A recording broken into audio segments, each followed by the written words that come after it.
Le clairon. Pierre Chasseret, bonjour, merci d'être avec nous et désolé, comme vous l'avez compris et comme tous les auditeurs le comprennent, on a eu un souci aujourd'hui, notre réalisateur n'étant pas à sa place de réalisateur ce matin.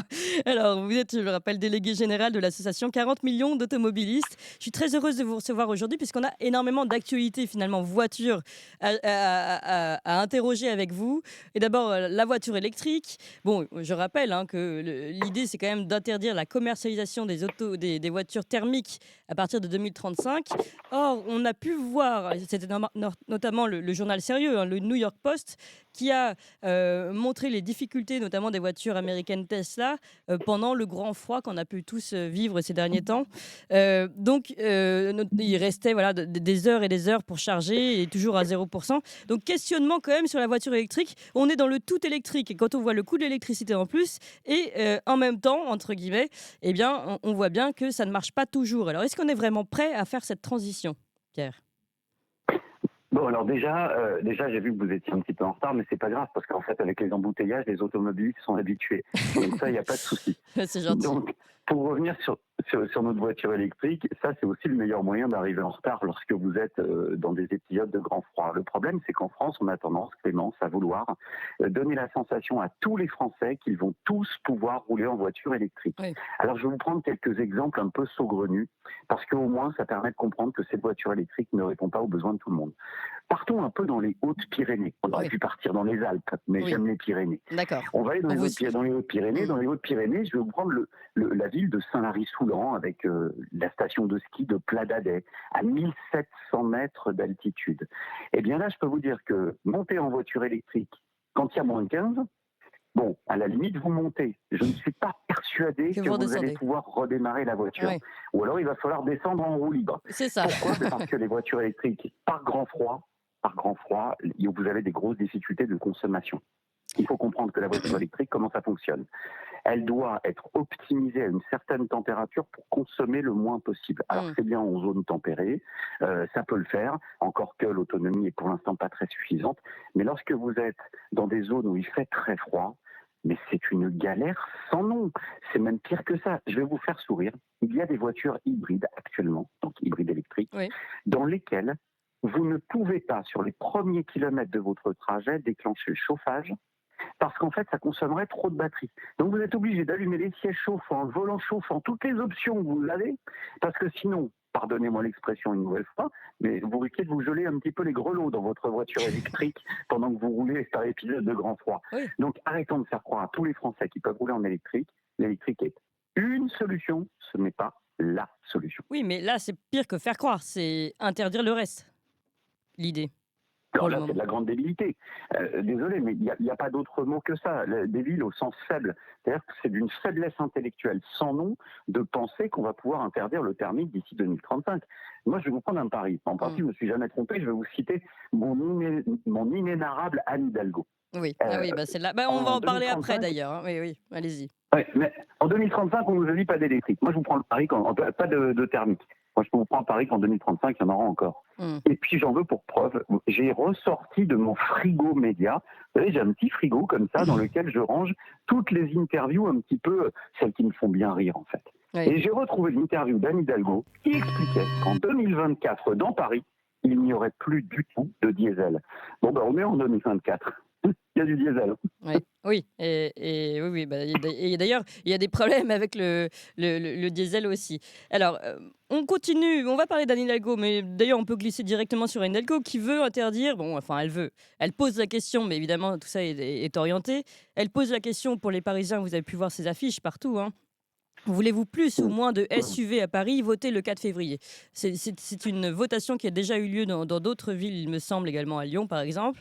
Donc, c'est une consultation, en fait, autour du tarif de stationnement des SUV dans Paris. Évidemment, derrière, c'est pour dire les SUV, c'est ce qui prend de la place, donc il faudrait s'en débarrasser. Bon, alors déjà, on va commencer par parce qu'on n'est plus à une imbécilité près quand il s'agit de la mairie de Paris. Oui. Alors j'ai regardé les tailles des SUV, parce que le problème SUV, la définition d'SUV, c'est quoi? C'est une forme. C'est ni plus ni moins une forme. Ça veut dire que c'est plus gros. En fait, nos écologistes et notre mairie de Paris essaient de nous faire croire que le SUV à la française, c'est le Hummer américain. Oui. Pas du tout. J'ai regardé les tailles. Vous prenez une Clio. Une Clio, grosso modo, en largeur, ça fait 1,80 m. Un SUV, si vous prenez les plus gros SUV français, c'est 1,81 m. 1 centimètre. Attendez, là, en largeur En largeur. et en En longueur, largeur. c'est plus long. Sur la longueur, vous jouez sur quoi par rapport à une berline? Rien. Même pas 1 centimètre par rapport à une berline. Si vous prenez une Mégane, c'est pas une grande voiture, une Mégane. Eh ben, la Mégane, c'est la même taille que les SUV. Bon, bah voilà. En fait, SUV, c'est une forme, et on essaie de mettre dans l'imaginaire collectif que c'est un Jeep ou un truc, mais ça, on n'en voit pas dans les capitales. C'est epsilon. Et Pierre, Et puis, il y a cette votation. Oui. Alors juste, pardon, mais sur les SUV, continuons juste une seconde sur les SUV. Les SUV, pour moi, c'est le modèle de la voiture familiale. Il se trouve que quand même, aujourd'hui, vous allez me confirmer si c'est bien les familles qui prennent des SUV, mais aujourd'hui, il se trouve que justement, on a l'impression qu'il y a un vent général d'interdiction, on dégage les familles de Paris finalement, et ça va dans le même sens en fait, à travers la voiture.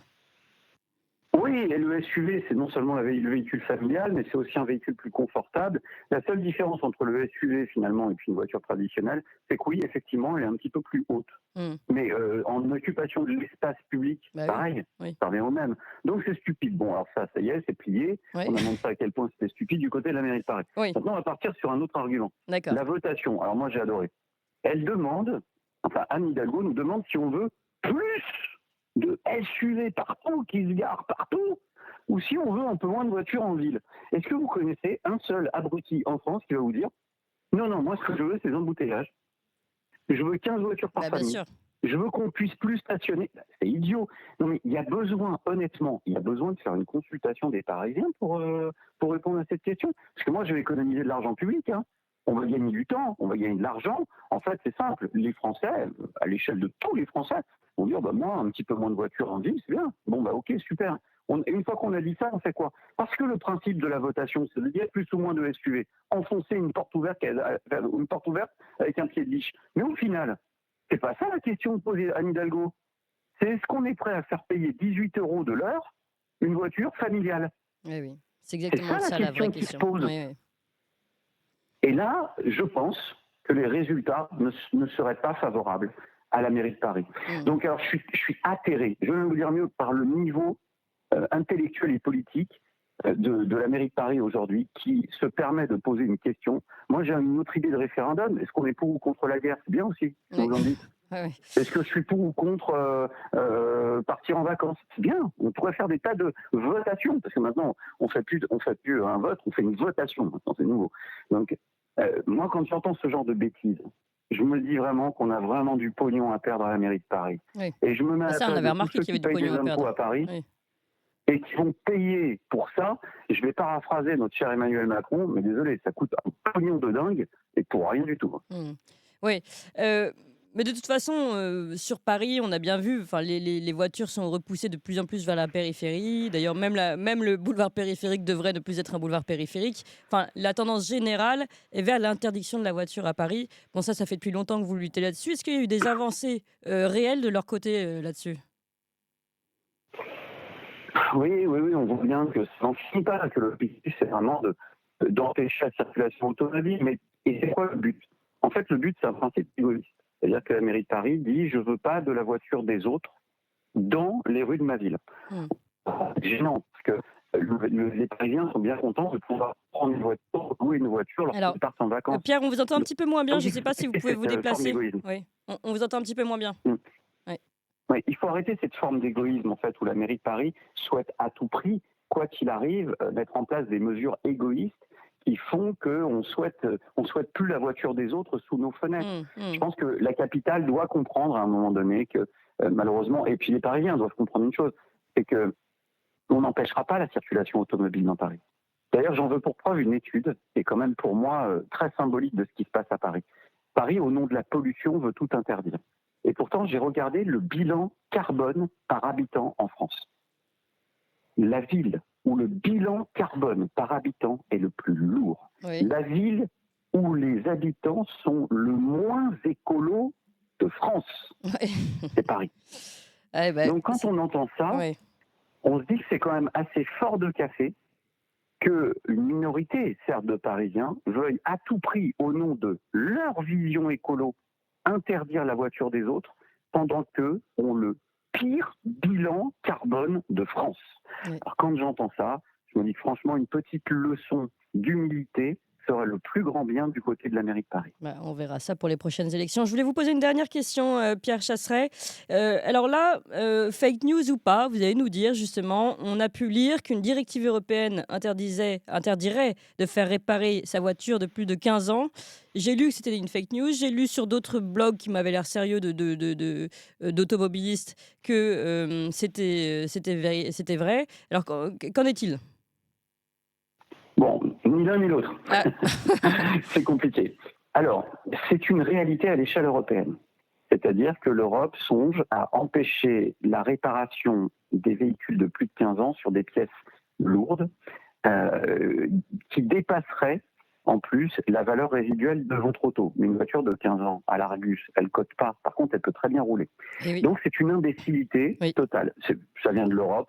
Franchement, le Mais jour ça, où on donc il analysera existe vraiment aussi le cette nom, directive. mais c'est une évidence. Oui. Alors, attention, c'est une proposition.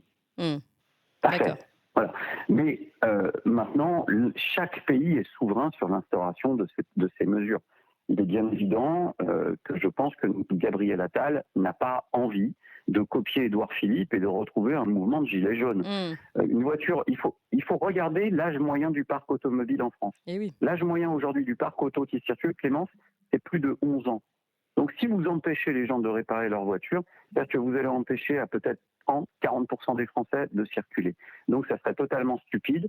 Pour le moment, je dis bien pour le moment, je suis rassuré par la position de Gabriel Attal sur le sujet, qui, à mon sens, aujourd'hui, c'est la réalité de ce mois de janvier 2024. Vous savez qu'en politique, tout peut changer. Oui. Mais en tout cas, il n'y a aucune volonté de la part de Gabriel Attal de mettre en place ce type de mesure en France.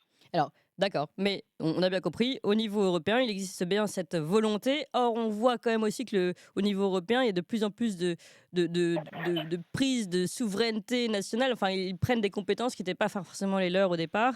Et on verra comment, Oui, s'ils le souhaitent vraiment, ils peuvent mais imposer ça aux États. l'Europe est Mm. la Commission européenne est un grand ventilateur à conneries. Donc aujourd'hui, et il tourne vite. Oui, Donc heureusement, dans toutes les bêtises qui sont ventilées, on en oublie certaines. d'accord. Là, le problème, c'est que vous avez aussi pas mal de fake news et de gens qui se servent, notamment sur Internet, Bien sûr. pour véhiculer des fausses informations. Donc non, soyez rassurés, vous avez une voiture de plus de 15 ans, ne vous inquiétez pas, elles pourront encore circuler, être réparées, et pour longtemps. Parce que sinon, nos pauvres garagistes, ils font quoi? S'ils n'ont plus le droit de réparer la bagnole, bon, bah dans ce cas-là, on interdit les voitures, on ira Mm. plus vite. Oui, Donc oui. non, en France, il n'y a pas cette volonté-là, et tant mieux.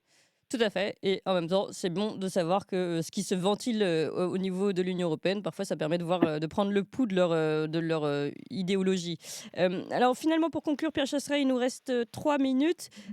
Vous conseillez quoi aux Français qui nous écoutent? Alors, évidemment, ça dépend de où ils sont, où ils habitent, etc. Mais là, on se demande, alors, avec ce qui se passe sur la voiture électrique, faut-il passer le cap? Est-ce qu'il ne faut pas? Est-ce que, finalement, est-ce qu'on suit nos vieilles envies ou est-ce qu'il y a quand même des recommandations à avoir par rapport à l'achat de la voiture? Ben, je vais dire aux Français de se méfier, déjà de regarder l'augmentation de leur facture d'électricité à Et domicile, oui, de voir que cette année on prend 10%, que l'année prochaine on va probablement prendre entre 5 et 10% à nouveau, que ça va à nouveau alourdir la facture électrique mensuelle. Et il faut comprendre que quand on recharge un véhicule électrique à l'extérieur, c'est-à-dire pas sur notre prise à domicile, mais à l'extérieur, eh bien, c'est plus cher qu'un plein de carburant traditionnel. mmh, Donc l'électrique n'a de sens que si vous rechargez chez vous. Sinon, si vous comptez recharger à l'extérieur, je vous le dis d'office, laissez tomber, ça va être un gouffre économique. mmh. Deuxième point, recharge à domicile, il va falloir aussi se mettre quelque chose dans la tête. Alors personne ne communique dessus, désolé, je vais le faire, je vais encore me faire des copains. L'ADAC, qui est l'association, l'Automobile Club allemand, très puissant, beaucoup plus puissant que 40 millions d'automobilistes en termes de financement aussi d'ailleurs. Mmh. L'ADAC a lancé une étude qui est géniale, puisqu'elle met en évidence le fait que lorsque vous branchez chez vous sur une prise normale votre voiture électrique, vous avez une déperdition d'énergie d'entre 30 et 40%. Je m'explique. Ça veut dire que vous avez, quand vous chargez, votre compteur tourne intégralement à 100%. Mais il n'y a que 60 à 70% de l'énergie qui arrive à la charge votre voiture. voiture. Ouais. Le reste part dans la nature et donc c'est de l'argent pour rien. Ah oui. Donc méfiez-vous des bien-pensants qui vont vous expliquer que le coût de la recharge à domicile c'est 4 à 5 fois moins cher que le thermique. C'est pas tout à fait vrai. Mm. C'est plus économique à domicile, oui, mais vous avez énormément de déperdition énergétique. Et encore une fois, je vais en revenir, si on veut vraiment faire de l'écologie, je ne vois pas ce qu'il y a d'écolo à prendre 100% de l'énergie d'une prise pour en perdre 40% dans la nature et le payer. Je trouve Oui. ça complètement délirant. Oui, parfois on pourrait se dire, je sais pas, hein, c'est une question que je pose comme ça, que l'écologie, la vraie, ce serait peut-être tout simplement de bien entretenir sa vieille voiture qui tourne encore. Ça fait moins Évidemment. de coûts de production, tout simplement. Merci infiniment, Mais Pierre vous Chasseret. savez, Oui, oui. juste pour finir, j'ai jamais trouvé encore un seul écologiste qui a pu me répondre à cette question. Qu'est-ce qu'il y a d'écolo à envoyer une voiture à la casse quand elle fonctionne parfaitement? Personne n'a pu me répondre jusqu'à présent. Eh oui, bah c'est la bonne question. Merci beaucoup, Pierre Chasseret. Merci pour ce que vous faites au sein de l'association 40 millions d'automobilistes. Vous êtes délégué général de cette association, très bonne association qui, en effet, porte le bon sens dans sa voiture. Et on en a bien besoin. Merci beaucoup, Pierre Chasseret. Merci à vous tous de Toxin.